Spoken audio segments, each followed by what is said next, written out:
Hi, everybody. Matt, alcoholic. I said 26, but it's 25. I got sober in January 13th of 97. And I was a kid. I was 20, so I've never even drank legally. And had a lot of growing up to do. In hindsight, there was a lot of growing up to do. I had a newborn daughter coming into recovery. And I had a lot of baggage from my past that I held on to that gave me fuel to stay using. And I had a rough upbringing. I know there's a lot of people that have had it a lot worse than I have.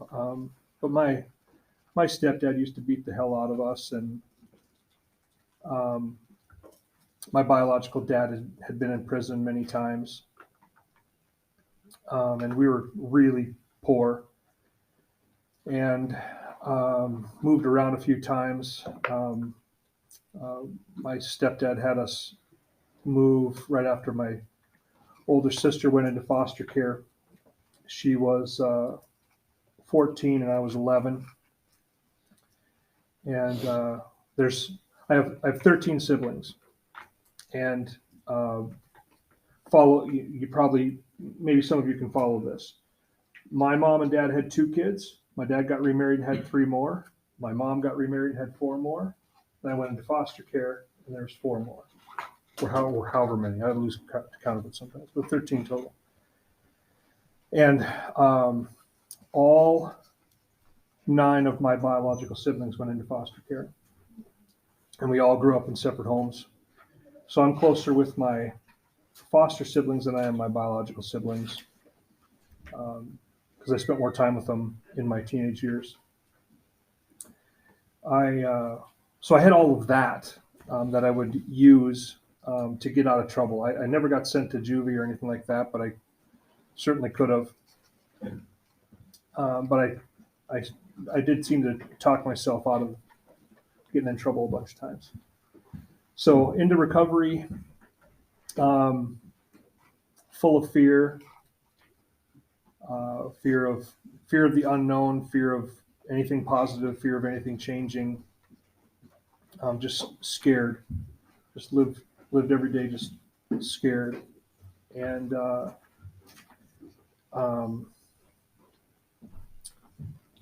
when I was when I was new, I had a really good fellowship. So they just drugged me around and took me everywhere, and really just held my hand through the first few years of my recovery. And I had a job that I worked with a couple of people in AA, lived with a couple of people in AA. At 10 years sober, or 5 years sober, I was engaged. She's in AA. My wife now is in AA. And so everything around me was recovery related, but I skipped a bunch of things in the step work, and they really revolved around God. And at 5 years sober, I was still feeling hopeless, lonely, and I was going to meetings at the time. NPG was at the Tupperware building over here, and we had 200 people a week there, and I was one of the original people, but I felt lonely all the time, and I held myself back from feeling connected, from doing the step work that would set me free. And at 5 years sober, between 5 and 10 years sober, it really started to dawn on me that I needed to change some things. And that's when I started a relationship with God. And I didn't have to change a whole lot of things, because I had sponsees. I was meeting with my sponsor. I had relationships with other people that were sponsored around me. There was a lot of recovery that was healthy, but I just wasn't doing the portion that would work on my character defects. And so really the root of all of the majority of my character defects were fear And then as I did more digging, I found out that that was really closely tied to ego. And my ego always kicked my ass, but it wasn't the kind of self-talk that was like, I'm better than this. I don't need to do this because I've got this handled. It was more like, I don't want to be a bother to people, so I'm not going to call them. I'm not going to go over there and do that because I'm going to be a burden. And it kept me within arm's reach, so to speak. Like I built this I built this wall to protect myself. The character defects that I was comfortable with, I kept them close to me, and the protections that I would use to hold people back.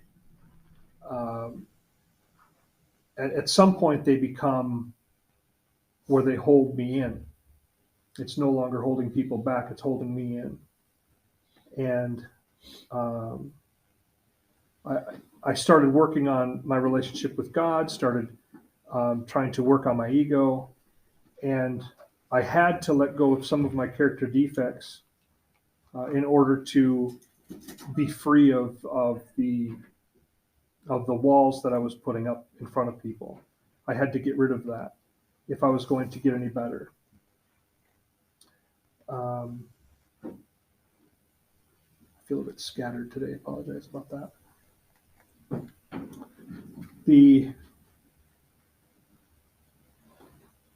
biggest fear as I came into my own in recovery was not repeating what my dad had done, not repeating what my stepdad had done, and I had this major resentment against my mother because she couldn't keep us safe. But my mom had a bad accident when she was a toddler, and she inhaled a peanut and it blocked one of her lungs, and so she was unconscious for an hour and a half while they got her to the hospital from the farm. And so overnight she was a different person. So she married two men that were attracted to that kind of personality. And when us kids got to third, fourth grade, she was no longer able to help us with any schoolwork and stuff. So it just, that part I think is pretty unique to my situation. But I just I held on to this resentment for her for a long, long time. And I always felt like I was like I couldn't control my outcome. I was waiting for someday, somehow, someone's going to say something, do something to me, and my reaction is going to be that I turn into my dad and I become this kind of maniac and I'll end up in prison. It's like someone could flip a light switch and then I'd become somebody different. I just had this fear, just held on to it that I had no control over. And although that fear still resides somewhere in the back of my head, I know that it's bullshit. Mm. But it still sits there. It's an illegitimate fear. And not all fears need to go away, but that one needs to be dealt with. And there's a bunch of other fears that I need to deal with it that should not carry any weight with my day-to-day, but they do. And I wouldn't have been able to come to terms with any of that if it wasn't for the step work. Believing that I have the ability to turn over portions of my life to something more powerful than myself. Having the desire to deal with the character defects that are holding me back. Being willing to ask somebody to help me do that. I'm skipping a few steps in there, but those are the ones that really trip me up. And in the big book, it says that step 6 is the step that separates the men from the boys. It's the one that most people get drunk over. And step 6 is pretty simple, and that's making a decision that I want to turn over my character defects. Step 7 is asking somebody, asking for it, asking God to help me. But step 6 is actually making that decision, and that trips up a lot of people. I have certainly learned that I don't have to be drinking and using to feel like a pile of shit every day, because I can do that in recovery. I can do that tomorrow. And there are times where I wake up and I don't feel comfortable with who's looking back at me in the mirror. Still today, I have head garbage that's just bouncing around in there, and it's just talking me down. So what's required of me every day is to have some type of communication with a higher power. I have communication daily with somebody in AA, and that has become pretty simple for me because most of my life is surrounded by that. You know, all of my close friends are in AA, so it makes it pretty straightforward. But I've gained a lot from AA. 20 years or a little over 20 years ago, I started working for a phone company and here in town called 702. And I was working for 2 guys in AA, and there was 2 or 3 other people in AA that worked there. And I learned a bunch of stuff about phone companies. And I had wrote a white paper about some testing stuff. And then I got a job with a manufacturer. And then I got a job for that company as a salesperson. So I was a sales engineer and then a salesperson. And I've been in sales around that industry now for 20 years. And I wouldn't have that if it wasn't for AA. And before I started that job, I had been fired from 25 jobs, 30 jobs at 20 years old, 22 years old. There was times where I had 6 W-2s for taxes in 1 year. I just couldn't keep things straight.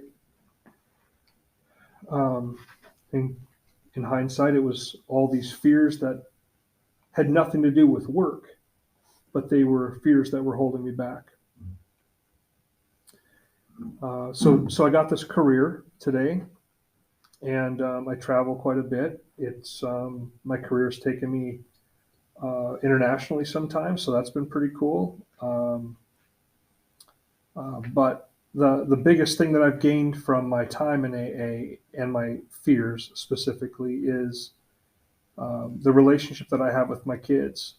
I have a daughter who's 24. I have an unofficially adopted daughter who's 32. Moved in with us when she was 16. She's in recovery.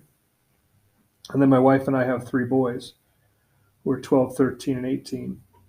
And most of the time, I feel pretty damn good about my relationship with my kids. My youngest, for sure, if I could be half the man that kid sees when I walk in the door, I'd be all right. He gives me a lot of attention. But I know that my kids aren't afraid of me.